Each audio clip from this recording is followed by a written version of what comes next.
mudana madaxweyne khudbadaadii waxaad ku celcelisay in horumarka ay saldhig u tahay nabadgelyadu isla markaana ay tahay in laga wada shaqeeyo nabadgelyada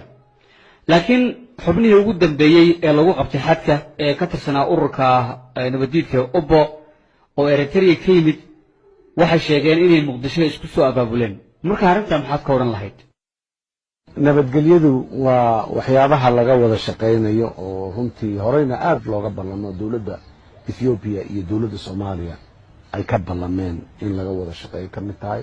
hadda kooxahaas waa kooxa maxaan ku raadaa tuuga oo dhuumaanaysanayo oo ilma eegtaa la yiri meelaha ka dusayo oo meelaha muxuu ahay hay'adaha amnigu ay anay joogin ama meelaha qolada kale saaxiibadooda ee nabadiidka ah meelaha ay joogaan ama shabaabka ku soo dhax dhuumanayo oo soo marayo ubadde shabaabde ugusde alqaacidade waxaanay cid kasta oo dadka iyo deegaanka deganaanshiyo u diidan wax macna midkaan oo ka sii naxariis daran yahay iyo in la yiraahdo waa macquul laakiin waa isku kategori waxba ma dhaamaan ubbo iyo shabaab iyo ugus iyo waxba isma dhaamaan dhammaantood waa dad nolosha bini aadamka ay dhibayso weeye marka annagu wixii waxa ku mashquulsan oo dhan kuwan hadda waaba Soomaali walaalaheena ay dhibayaan xataa kuwa caalamka kale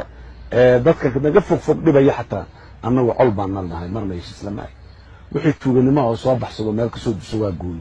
laakiin annagu dalka Ethiopia waa kala shaqeynayna wax kasto Ethiopia caqabad ku keenayna waa wax Soomaali caqabad ku hayo way jirtaa in dhinaceena ay koox badan oo maxaan ku raad tuuga ah oo meelaha dhuumaanaystahay ay joogaan laakiin haddii ay tahay dawladda Ethiopia guud ahaan iyo dawladda deegaanka Soomaalida Ethiopia intaba amniga marna annagu